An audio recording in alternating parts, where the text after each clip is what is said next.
Well, I got into using heroin because I had already been experimenting with drugs. I started experimenting with drugs when I was about 12. I started with hallucinogens, and then marijuana, drinking. And I, shortly after I started doing cocaine, I was dating a girl who was using cocaine intravenously. And so I got into doing cocaine intravenously. And through her, I was introduced to heroin. Because what we would do is we would do cocaine for all night long. And then at the end of the night, we would be needing something to come down with. And boom, in walks heroin. And the first time I used it, we just snorted it, even though we were using IV cocaine. I was about 17 years old at that time. And we started we would just use it to basically come down off of cocaine with. But eventually, it didn't take long for the heroin to kind of take control, and cocaine became totally secondary. Everything became secondary once I started really getting into using heroin on a regular basis. So that's kind of how I was introduced to it.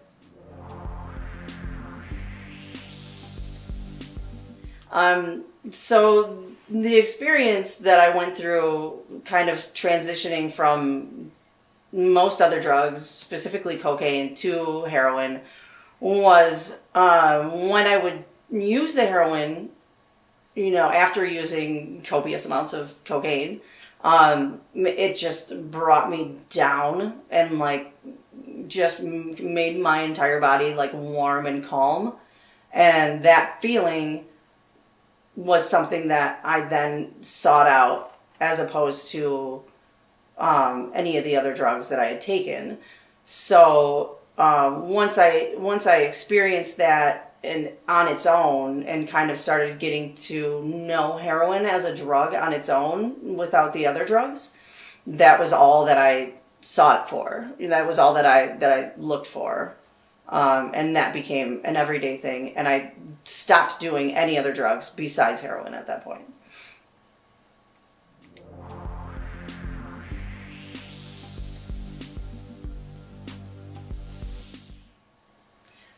Yeah, it was definitely a euphoria. It definitely removes you from other parts of life. When I started using heroin on a daily basis and, became a legit heroin addict, there was nothing else. There was no other aspect of life that I actually cared about. It was all about getting the drug and finding ways and means to get the drug.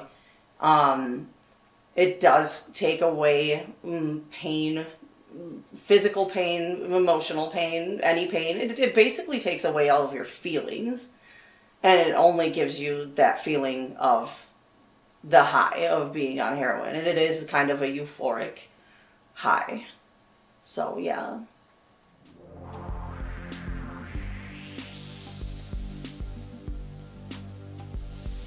Okay, so when I first started using heroin, I was mostly buying it, and because it is kind of a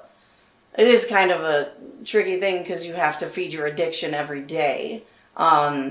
So the way that I was getting heroin when I first started using it was I would get a larger amount, and then I would separate it and sell it off to other people. So I was basically selling in order to maintain my own habit.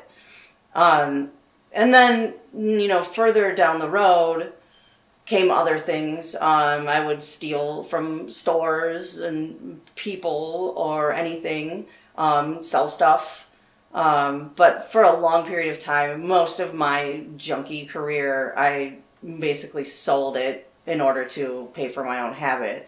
And as far as how much I had to do every day, that went from when I first started using, when I first had a habit of small amount, I would say I was maybe spending $20 a day, to the peak of my heroin career. Fast forward, 10 years, it would be more along the lines of like $160 a day that I would spend to support my habit, which, became increasingly more difficult to try to get the funds every day to maintain the habit.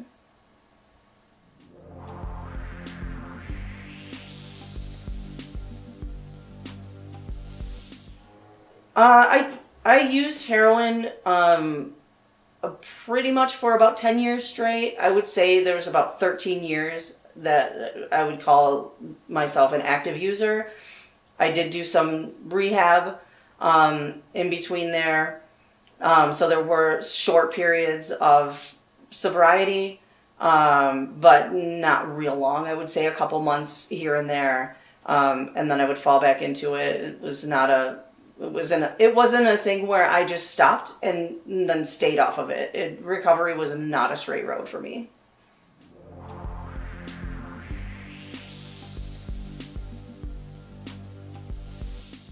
Heroin users work both for each other and against each other.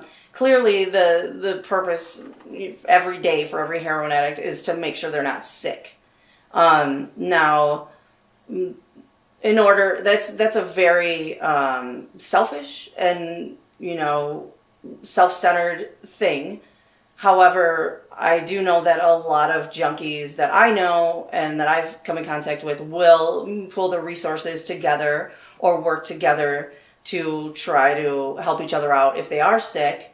And at the same time, they definitely are out for their own selves as far as making sure that they are not sick. So it's not like a fellow heroin addict is not going to rip you off or, take your drugs or your money, or, that's a thing that happens all the time. Is someone goes to get you another heroin addict goes to get you some drugs and takes your money or takes a bunch of drugs from you or skims off of your bag.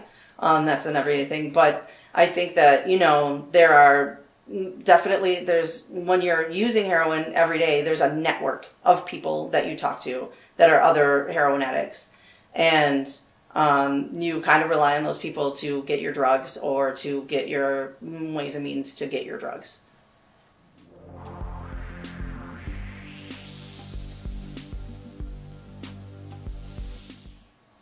I would say that when you're a heroin addict, you really have to be very careful of trusting other heroin addicts.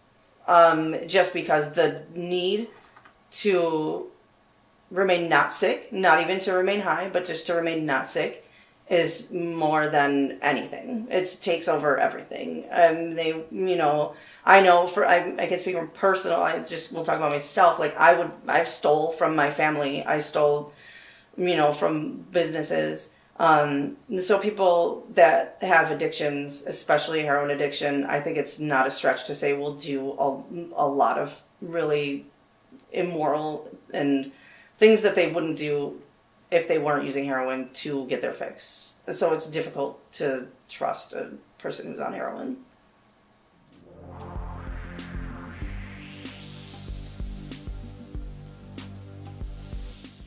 Well, I think that might be different for different people. My experience was different than some other people who are using heroin.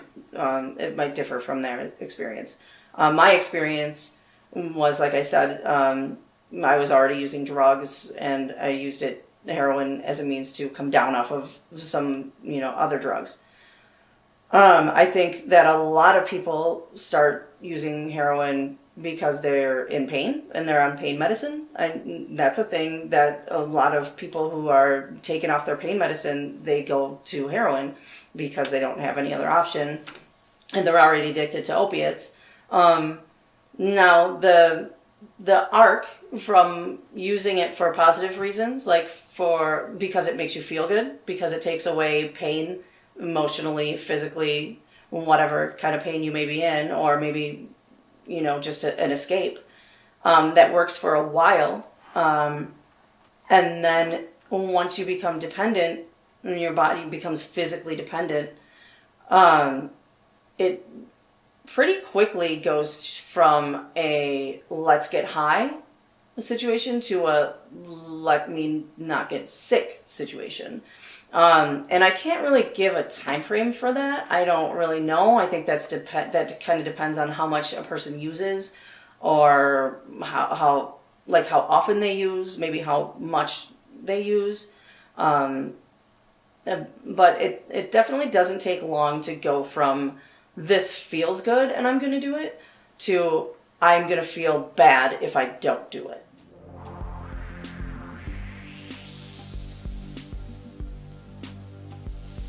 So, the sickness. You already know if you're going to get sick that the time frame in which you need to use more heroin, otherwise you're going to start feeling bad. I mean, usually, I would say probably most addicts have to use at least 2 times a day, and there are different degrees of addiction. Also, people might have to use a lot more than another person in order to kind of keep the sick off of them. Now, when it first starts kicking in, it could be a day later. Usually within a day, if someone hasn't used heroin and they're addicted, they're going to start feeling muscle pain, eyes start watering, you start sneezing, your body is just kind of achy, and you just feel extremely uncomfortable. I don't really know how to describe it besides extreme uncomfort. And you can't sleep, which is awful. Heroin withdrawal for me has lasted usually about, I would say, 5 to 7 days. Usually by 7 days, you're starting to feel a little bit better, although, you don't really feel right, because if you're used to putting heroin in your body every day, your brain even is not, it takes a while to get used to not having that. But physically, as far as your body goes, it usually goes away about after 7 days. But the first couple days are rough. Like I said, you can't sleep, and you're just super uncomfortable. You cannot get comfortable. And it kind of is, I guess I would say it's a little bit like flu-like symptoms when your body is achy, but it's more intense. The third day is usually the most difficult. And it's, along with the physical symptoms, your brain is just going crazy because you know what you need to get better. And if it's something that you're doing by choice, it's maybe a little bit easier, but if you just don't have it, it's really wearing psychologically as well. So.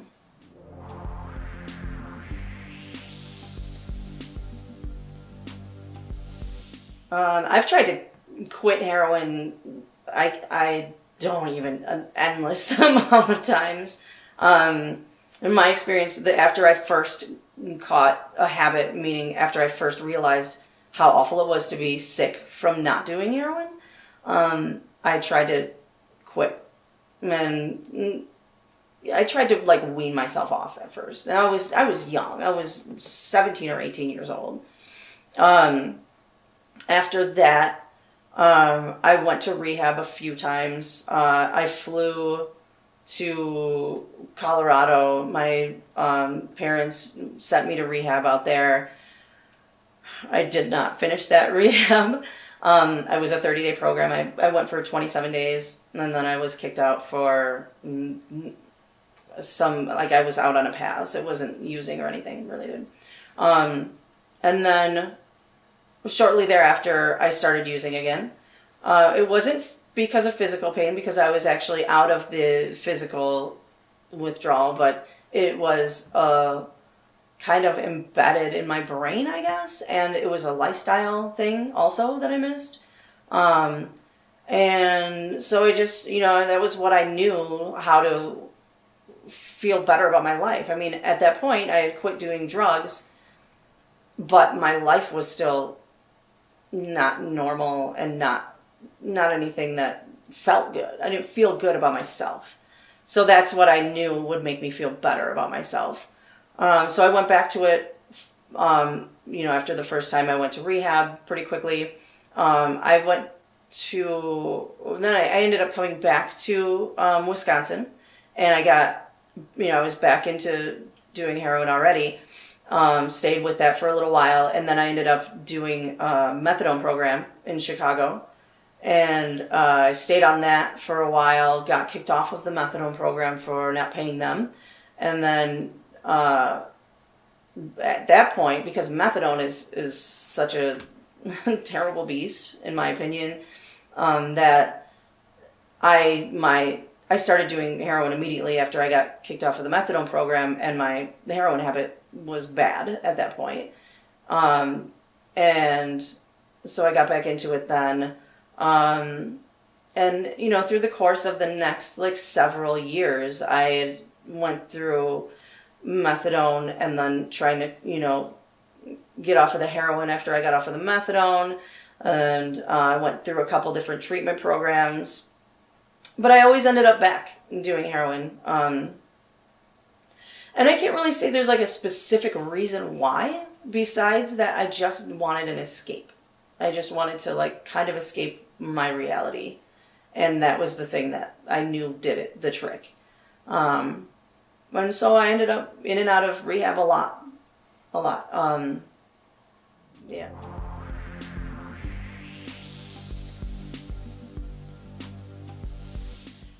Well, I missed the lifestyle. I guess it was just what I had become accustomed to.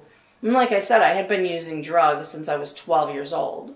So it's not even necessarily the heroin lifestyle, it was the drug lifestyle. So for me to kind of assimilate back into regular society was extremely difficult after being a young person, in my lower 20s, early 20s,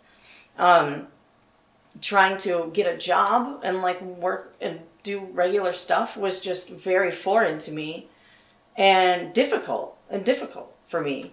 So I didn't really know how to navigate that.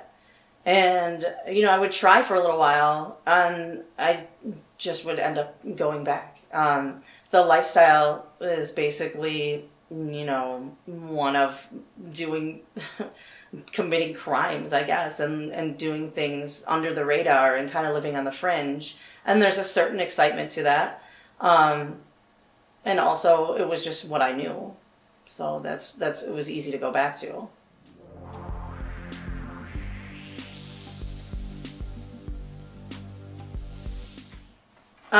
Yeah, I definitely was trying to, I definitely thought that normal life was kind of boring. And not only was it a little bit boring, because I think I was definitely willing to try it out for a while. That's why I kept going to rehab and trying to quit, because I knew that I wasn't living up to my full potential.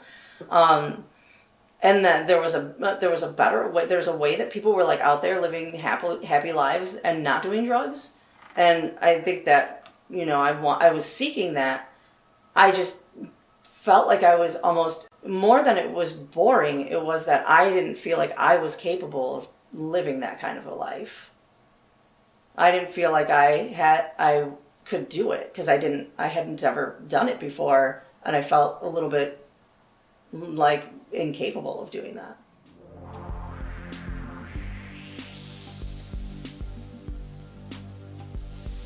For me, recovery was not a straight line at all. My last, I would say, when I was in it real thick, and I actually was able to break away from it, unfortunately, the state made me get away from it, because I had gotten caught with some heroin a few times, and I was sent to prison on a revocation from a probation case, which was a possession of heroin charge.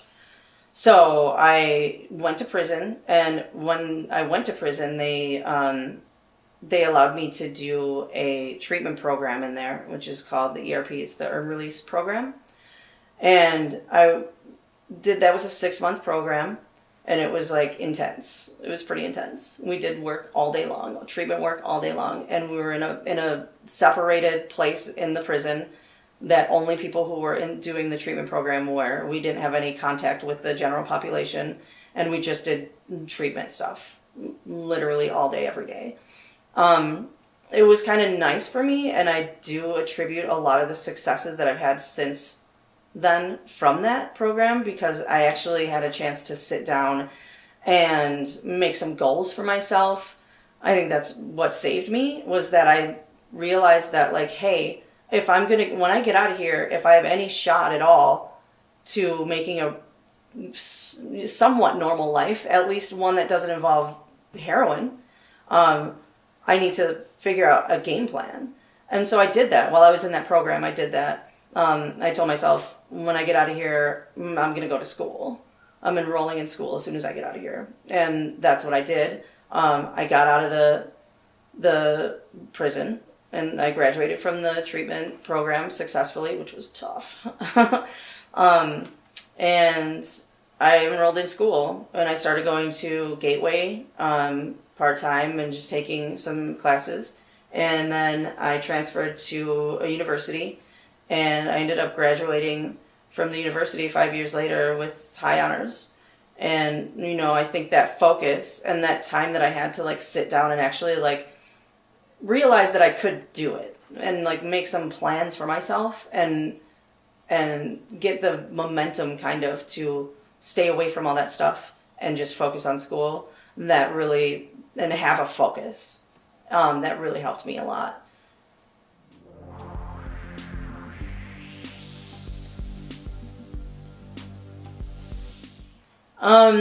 The rehab program that I went to was pretty difficult because they had a lot of rules. You can imagine it's a prison, so it's not like a regular treatment center. So we have a lot of rules. There were a lot of interesting other people that you were in there with who would tell on you for stuff and try to get you kicked out. And, there was just a lot. There was a lot of the aspects of prison life that kind of like rolled over into the treatment program. So it wasn't like everyone was there just happy and doing treatment or even unhappy and doing treatment. People were scandalous. You were in there with some scandalous people. And, I went in there with a group of 20, and 10 of us graduated. So because people got kicked out for various things. So it wasn't an easy thing to do. And I'm naturally anti-authoritarian. So it was a little bit of a rough road, but I made it. I was, that was another thing. I mean, I was really proud of the fact that I made it through that. So that helped me kind of, get the cojones to come out into the world and try to take the world.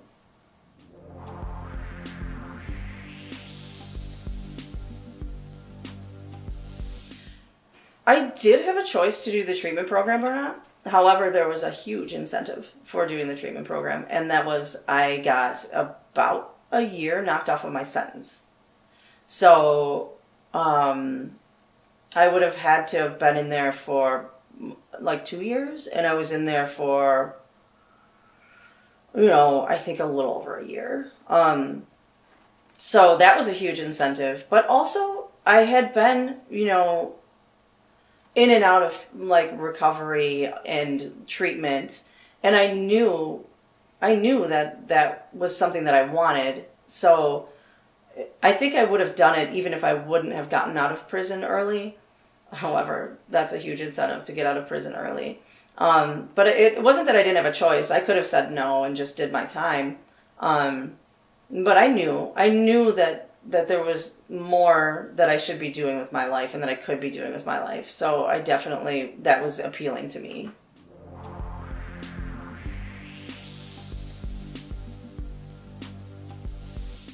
Okay, so I got out of prison in 2010.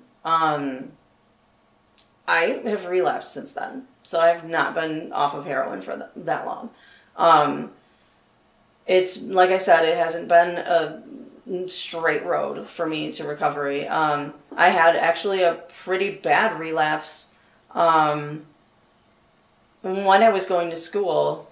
I just had a bunch of stress going on in life, and I hadn't been using at all, but I just got really stressed out, and I went and sought out some heroin, and I did it, and I overdosed. And I ended up in my car, and I was actually parked in the Gateway parking lot in Elkhorn because I couldn't drive anymore, and I passed out, and someone saw me on his way to class, and then he saw me sleeping in my car on his way to class, and he saw me when he was coming out of his class, and it was cold outside. I think it was November, and he tried to wake me up, knocked on the door, called paramedics. They ended up bringing me into the emergency room in Elkhorn, and then I had to get flight for life to Milwaukee Hospital. They gave me Narcan, which was not my first rodeo with Narcan. And they, I stayed in the ICU for about 3 or 4 days in Milwaukee, and then I was transferred to Madison, and stayed in the Madison Hospital for another week or so. And again, that wasn't my first time overdosing. It was a little bit of a shock for my friends and family because I hadn't been using, I had been clean. So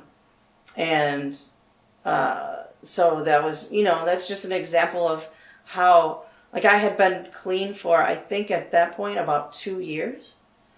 And just my brain still has that I don't know what you want to call it, but that, I call it my dark passenger, because I bit that from Dexter. But it's just like that other part of my brain that will be like, this is what you can do to feel better.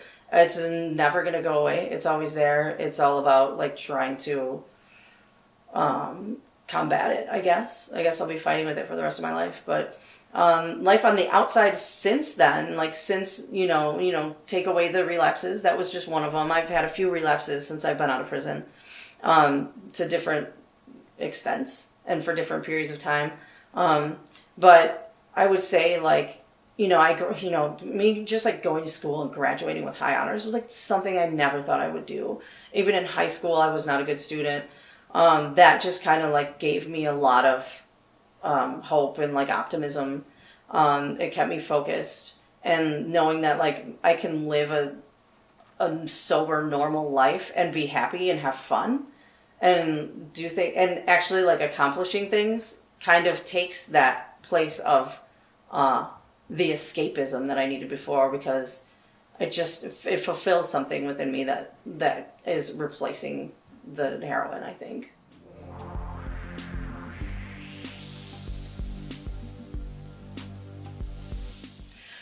Well, it's really hard to give a suggestion for someone who hasn't used, besides to say, don't do it. You'll regret it. And yeah, it's difficult. I would think the suggestions that I have, if you're not doing it and you have friends who are, which a lot of people have friends who are, because heroin is a huge epidemic right now, right? So I would just say, stay focused on your goals and stuff. And heroin is counterintuitive to any, life goals that you might have. Also, people who are doing it, just keep trying to quit. If you try to quit and you're unsuccessful, don't ever quit trying to quit. Don't ever quit trying to quit. Because it took me a while, and I felt hopeless for a while. I was never going to be able to stop doing it. It was never going to go away. I was just always going to keep doing it. I don't know what tomorrow holds for me. What I can say is, just reiterate what I've said already previously, is that for me, it was about sitting down and being kind of away from the people and the lifestyle, and setting some goals for myself. What do I actually want to do? And when you look at the things that you actually want to do in your life, heroin is going to be not even in that game plan, and it's actually going to be taking away from your goals. And I know that that's not enough always. However, there's great support system there. There's support networks everywhere. So if you want to quit, you can, and you just have to not give up. That's about it.